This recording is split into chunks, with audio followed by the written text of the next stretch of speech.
Free the Machines, Chapter 1. Two separate representations of the sum from a single equation. Emma was once a microbiologist, perhaps the first to ever reach her level of prowess in understanding the subject matter.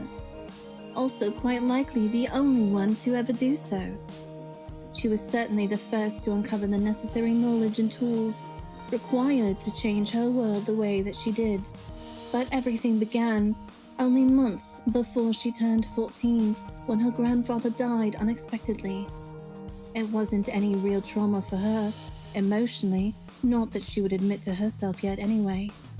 He was relatively young, and of course Emma loved the man. But even then, as a child, she felt as if death were natural.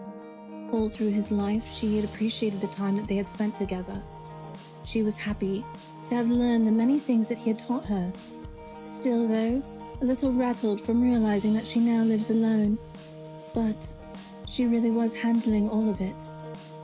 Emma mumbles aloud in the empty dwelling, taking care of the services. Then the burial. Today, sorting out the will. This has been the worst day of my life. It's your fault. You were no help at all, Gramps. Anger was rare and unfamiliar to her. Hearing it spoken from her own mouth was a shock. A bit of guilt arose in her mind. The guilt took residence in her thoughts. Then she heard his voice chuckle from the echoing hallway of her memory. The phantom sound of that laughter calmed her nerves, set her mind quiet for a much appreciated but quickly fading moment. There was only one thing left to do now that all of his affairs were in order. Only one thing left.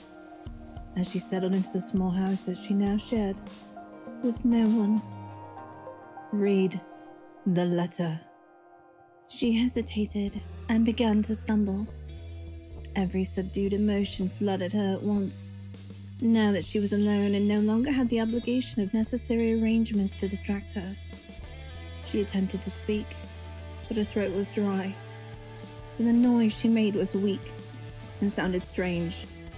Her muttering rose in volume while sinking in pitch, then became steady. She allowed anger to take its hollow stance. How could you? I know it's not your fault, but I consider a lot of your promises broken now. And I'm angry for it. I don't know exactly how the spirit tricked you into soul sleep, but now I'm by myself. I don't have a teacher or a friend. That last thought broke her, but the tears didn't sting. She defiantly pushed the lump rising in her throat back down and choked out the words, "Fine then. I'll read your stupid note. What else am I supposed to do?" So, she sat where he used to, the head of the table, slowly. She felt around her neck where she kept a little brass key at the end of a chain. Very worn, very silver. It was simple, but perfectly serving a purpose. Those sorts of things were what she thought of as elegant. She slid a slender finger across the smooth, rounded top of the key before dragging it down to the end where it was ridged and almost sharp. What's the point of this? She wondered aloud, gesturing to the metal latch that kept the lock in place. If someone were going to steal, they would just take the whole thing. Her mind absently mused while unfastening the tiny padlock. That little metal machine's entire purpose was to keep safe the contents of this old wooden box. It was a wooden box she had always loved. She wondered how much older than her it could be.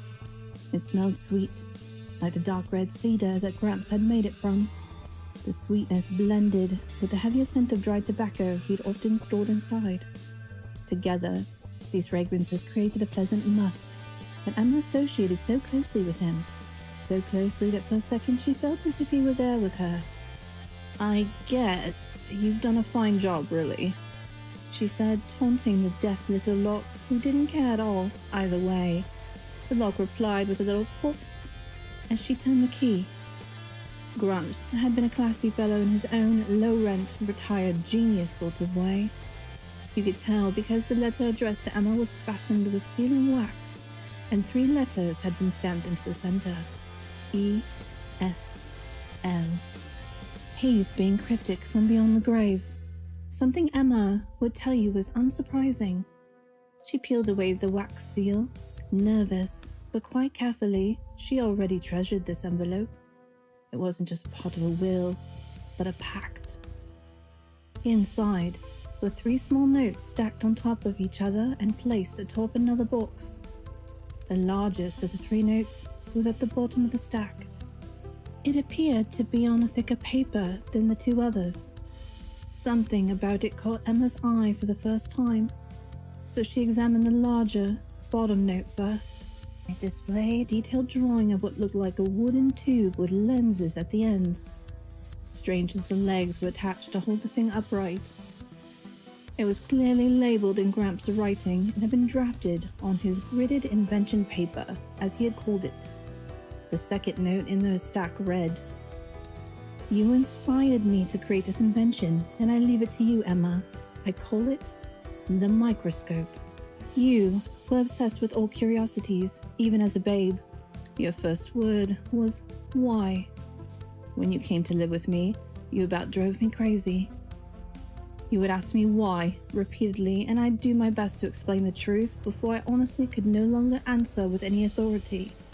Eventually, the answer is always, I don't know why.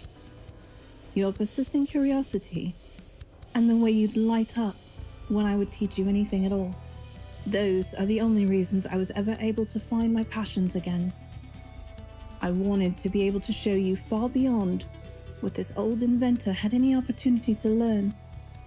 I became determined to craft a tool that would show you more of this universe than I ever could.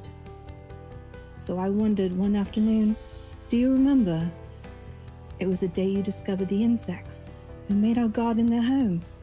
You marveled at the discovery of that tiny alien universe. That day we built your first terrarium together, and I wondered if I had been considering infinity in the wrong direction. I need reading glasses to even write this note to you. Imagine what we are missing. It's one of a kind, dear Emma, this new tool of science.